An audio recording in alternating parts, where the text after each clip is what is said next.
Francisco alienta a vivir la paternidad y maternidad en primera audiencia general del 2022.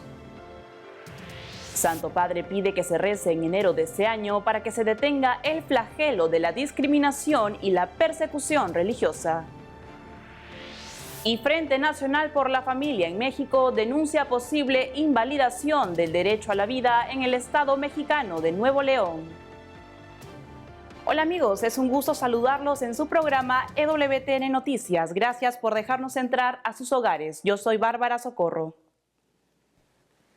Iniciamos el programa y les contamos que el Papa Francisco nombró al cardenal Sacco, patriarca iraquí, como nuevo miembro en el Consejo de Economía del Vaticano. Vamos con la nota.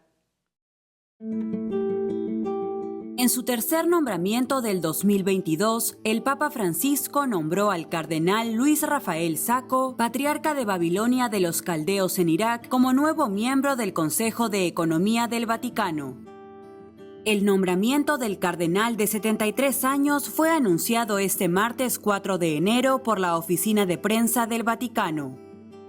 Como se recuerda, el Consejo de Economía tiene como tarea supervisar la gestión económica y vigilar las estructuras y actividades administrativas y financieras de los dicasterios de la Curia Romana, de las instituciones relacionadas con la Santa Sede y del Estado de la Ciudad del Vaticano.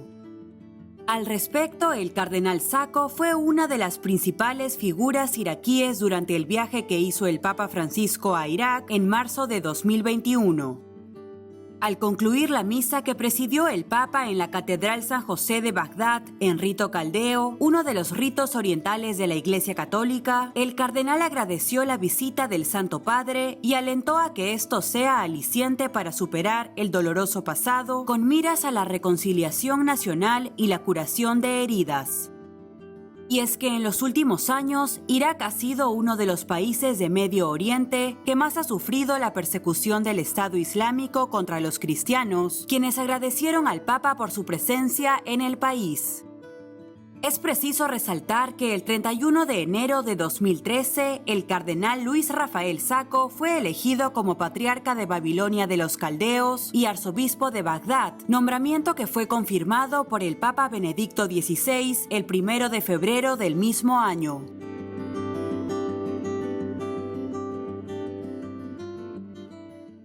Por otro lado, durante su primera audiencia general del 2022, el Papa Francisco destacó la importancia de la paternidad y la maternidad biológica, espiritual y adoptiva al reflexionar sobre San José como Padre de Jesús. Hoy reflexionamos sobre San José como Padre de Jesús. Los evangelios lo presentan como Padre adoptivo, no como Padre biológico. Tengamos en cuenta que antiguamente la paternidad adoptiva o legal era muy frecuente en Oriente. De este modo, José, como padre oficial de Jesús, ejerció el derecho de ponerle el nombre, reconociéndolo así jurídicamente. Al mismo tiempo, él sabía que para el hijo de María había un nombre preparado por Dios, como se lo había dicho el ángel en sueños. Ese nombre le daba identidad, era Jesús, que significa el Señor salva. Contemplando a San José como padre, quisiera destacar el ejemplo de quienes han decidido adoptar un hijo, viviendo así una de las formas más sublimes de maternidad y paternidad. Por otra parte, quisiera animar a las instituciones para que faciliten los procesos de adopción y que así se pueda cumplir el sueño de los niños que necesitan una familia y de los esposos que desean acogerlos en sus hogares y brindarles su amor. Y la Santa Sede publicó el video de las intenciones del Papa Francisco para este mes de enero, en el que dedicó el primer mensaje de oración del año contra la discriminación y la persecución religiosa. ¿Cómo puede ser que actualmente muchas minorías religiosas sufran discriminaciones o persecuciones? ¿Cómo permitimos en esta sociedad tan civilizada que haya personas que sean perseguidas simplemente por profesar públicamente su fe?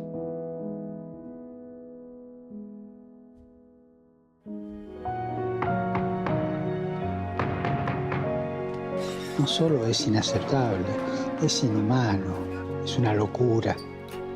La libertad religiosa no se limita a la libertad de culto, es decir, a que puedan tener un culto el día que es prescrito por sus libros sagrados, sino que nos hace valorar al otro en su diferencia y reconocer en él a un verdadero hermano.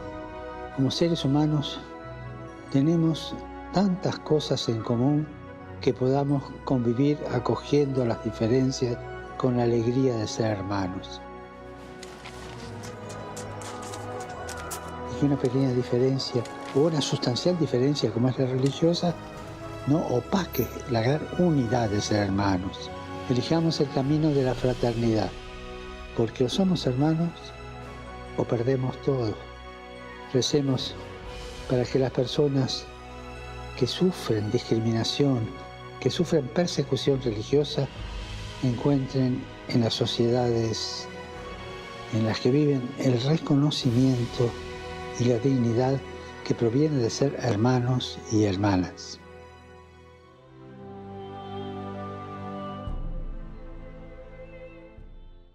En otras informaciones, el presidente del Episcopado Italiano recientemente se recuperó del COVID-19 por segunda vez. Conozcamos los detalles. El cardenal Gualtiero Bassetti, arzobispo de Perugia y presidente de la Conferencia Episcopal Italiana, se recuperó por segunda vez del COVID-19 después de haber resultado positivo nuevamente el pasado 25 de diciembre. Como se recuerda, el purpurado italiano estuvo hospitalizado en 2020 desde el 31 de octubre hasta el 3 de diciembre. Incluso fue ingresado a la unidad de cuidados intensivos por la gravedad de su estado. En esa línea, en una nota del Episcopado Italiano, publicada el 25 de diciembre del 2021, se indicó que el cardenal Bassetti volvió a dar positivo al COVID-19 y se informó que permanecería en aislamiento en su casa. Finalmente, la Conferencia Episcopal Italiana informó por la tarde del 3 de enero que el cardenal Gualtiero Bassetti resultó negativo a la prueba del COVID-19 y alentó a todos a vacunarse. En ese contexto, al referirse al aumento de casos positivos al coronavirus, el purpurado dijo que se trata sin duda de una gran prueba para todos, por lo que renovó su invitación a sumarse a la campaña de vacunación con sentido de responsabilidad, porque juntos, unidos, podemos construir horizontes de esperanza. Asimismo, manifestó que reza por todos aquellos que, agobiados por las dificultades y el sufrimiento, tienen dificultades para mirar el nuevo año con confianza. Ahora les contamos que el Frente Nacional por la Familia en México ha denunciado que a partir del 6 de enero el Pleno de la Suprema Corte de Justicia de la Nación podría invalidar el párrafo del artículo 1 de la Constitución del Estado de Nuevo León, en el que se reconoce, protege y tutela el derecho a la vida que todo ser humano tiene desde el momento de la concepción hasta su muerte natural. Para profundizar más sobre lo que está sucediendo, está conectado con nosotros Rodrigo Iván Cortés, presidente del Frente Nacional por la Familia. Rodrigo, bienvenido al programa. Es un gusto estar con ustedes. Rodrigo, ¿cómo ves el panorama? ¿Crees que la Corte Suprema de Justicia pueda derogar este artículo provide en la Constitución de Nuevo León justo en el día que la Iglesia celebra la bajada de Reyes y la Epifanía del Señor? Es terriblemente contradictorio que instancias que se supone que deben velar por los derechos humanos, como la Comisión Nacional de Derechos Humanos y la Comisión Estatal de Nuevo León de Derechos Humanos, que deberían de eso buscar proteger a las personas en sus derechos, sean los que estén promoviendo este tipo de acciones. También es sumamente contradictorio que la Suprema Corte de Justicia de la Nación, en vez de decir derecho para proteger a los más vulnerables, esté en esta línea, como nos lo mostró el año pasado, en contra de los estados que protegen el derecho fundamental a la vida desde su inicio. Sí es posible que hagan esto. Está enlistado para ser discutido en la segunda sala, todavía no en pleno, para el día jueves 6 de enero, que además lo hacen en una festividad pues tan querida para todos los mexicanos, y eso resulta una cuestión muy delicada. Rodrigo, en este contexto, ¿qué tipo de medidas se están tomando para proteger la vida en el estado de Nuevo León? El estado de Nuevo León, para llegar a tener una constitución así, significó que tuvieran no una, sino 2 rondas de votación con mayoría calificada en tiempos distintos, y que además esto fuera avalado por los municipios de ese estado. Por lo tanto, es una decisión clara y contundentemente soberana. En Nuevo León se ha estado trabajando con los miembros del Congreso, que de hecho se han declarado un Congreso pro vida. Estamos en este momento convocando a que se firme la activación en la plataforma Actívate para llamar la atención de los miembros de la Suprema Corte para que protejan, respeten la vida desde su inicio. De esta manera estaremos trabajando en redes sociales también, y en Nuevo León también se está en comunicación con estos legisladores que en su mayoría son a favor de la vida, porque la población también está a favor de la vida, y esperemos que nuestra voz se escuche. Rodrigo, para terminar, ¿qué mensaje le darías a los mexicanos que buscan defender la vida y a los políticos en general al inicio de este nuevo año? El mensaje va muy en relación a lo que es ese 6 de enero. Ese 6 de enero nos muestra 2 tipos de gobernantes. Los gobernantes que, valorando la vida, viajaron, buscaron y reconocieron en esa nueva vida de ese pequeñito en Belén, y la apreciaron, la adoraron. Y vemos por el otro lado otro gobernante que hizo exactamente lo contrario. El odio, el acto de buscar despreciar la vida a tal grado, como lo hizo Herodes, de provocar un genocidio, mandar matar a todos los menores de 2 años de toda una región. Ahí es donde vemos esa diferencia.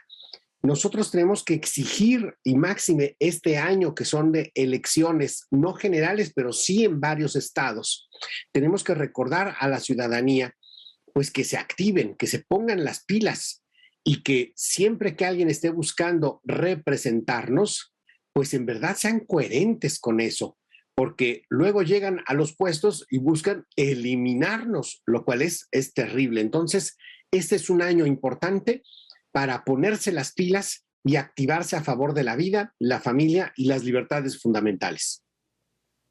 Rodrigo Iván Cortés, presidente del Frente Nacional por la Familia, gracias por haber estado con nosotros en EWTN Noticias.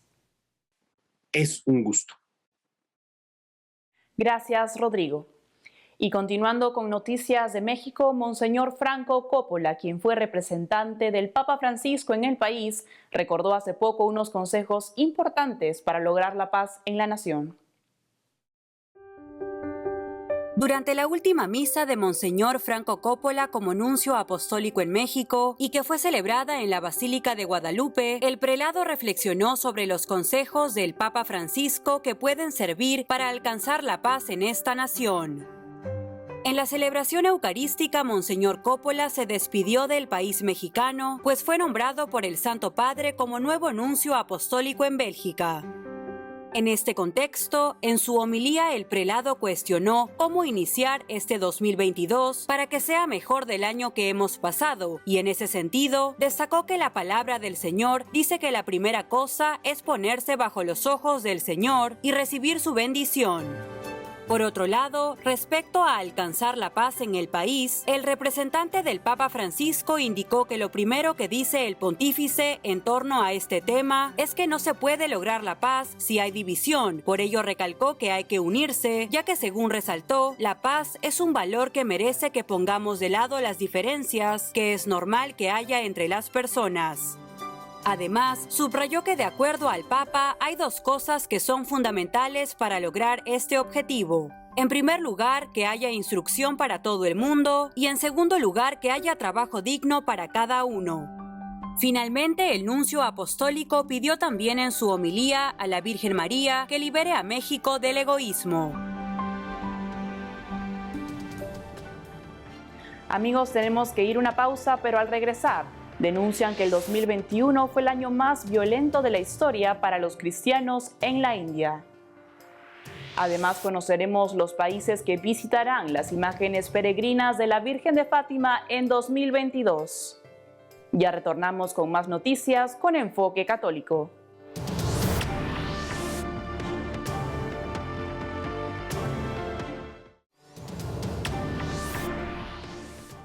Bienvenidos nuevamente al programa.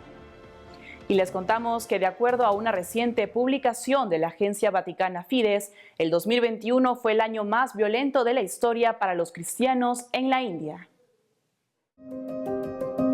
La agencia vaticana Fides informó que el año 2021 terminó como el año más violento de la historia para los cristianos en India, registrando 486 episodios de violencia y odio que sacudieron al país.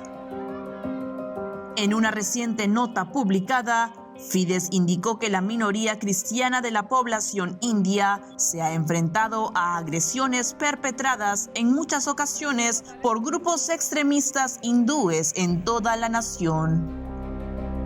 Las denuncias presentadas revelan que se produjo más de un ataque al día, hasta llegar a un total de casi 500 casos de violencia en 2021, según informó a Fides el United Christian Forum.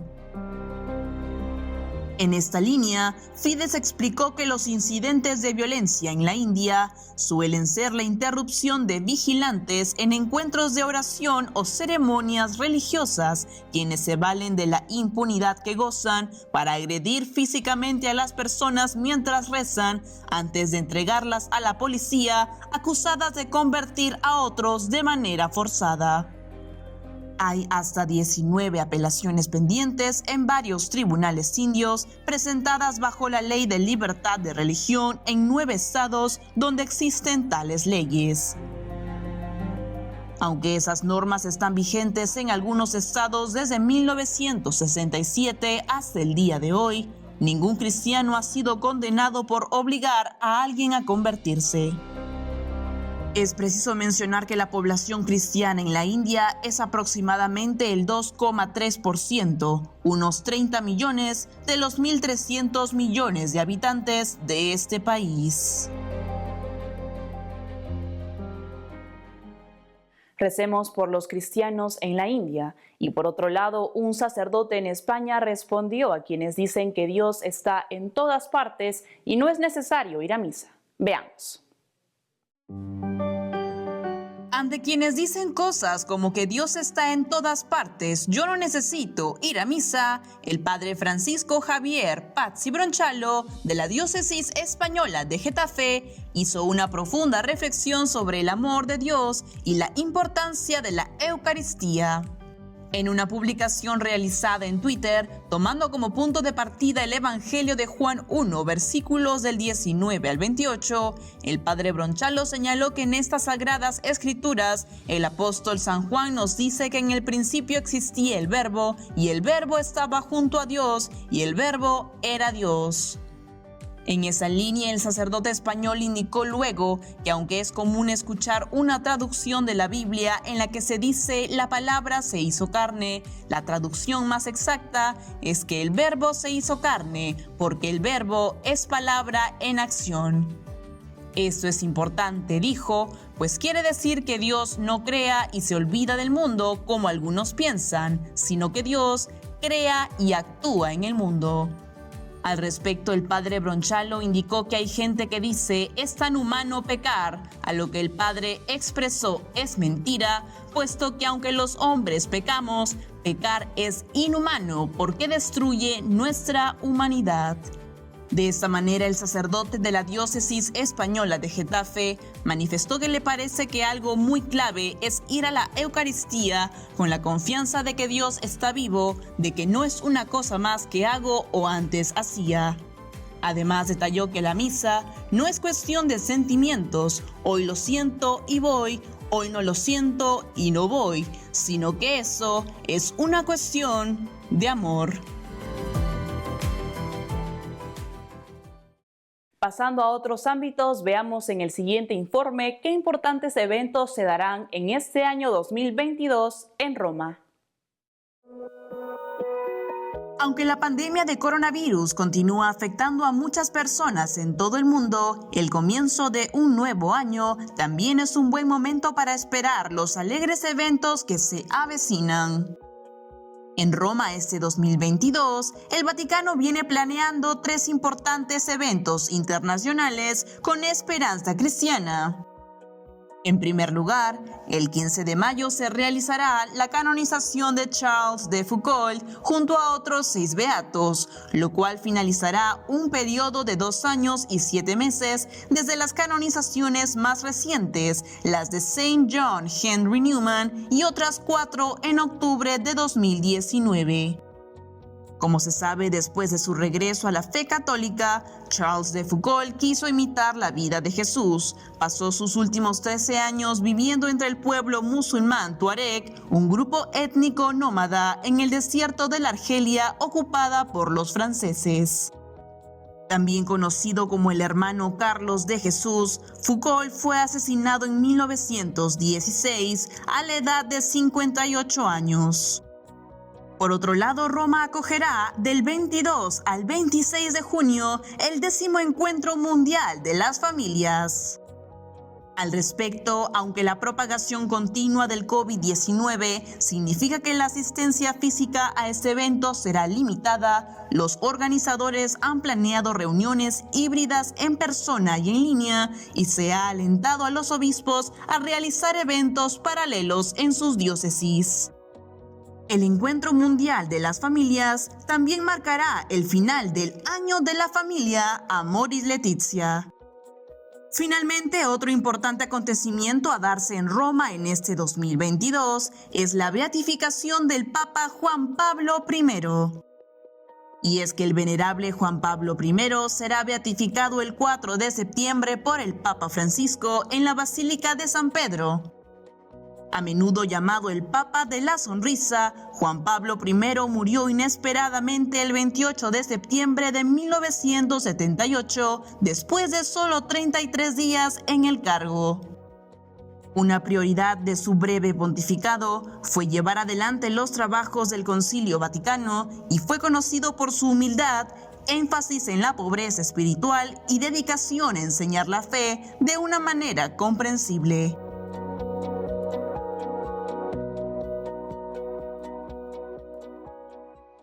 A continuación, conozcamos los países que visitarán las imágenes peregrinas de la Virgen de Fátima en 2022.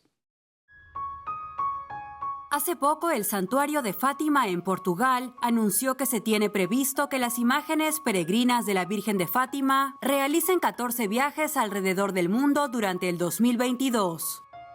En un comunicado, el recinto resaltó que luego de varios retrasos y cancelaciones por la pandemia de COVID-19 que ha golpeado al mundo estos 2 últimos años, se tiene previsto que las imágenes de la Virgen visiten Portugal, Estados Unidos, Francia, Nicaragua, Argentina, Italia, Chile, países del Cáucaso, España y Colombia.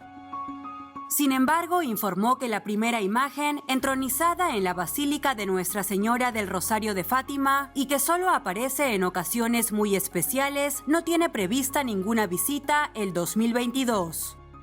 En esa línea, el santuario remarcó que los horarios de desplazamiento de las imágenes peregrinas de la Virgen de Fátima pueden cambiar, dados los acontecimientos de la emergencia sanitaria que enfrentamos a nivel mundial.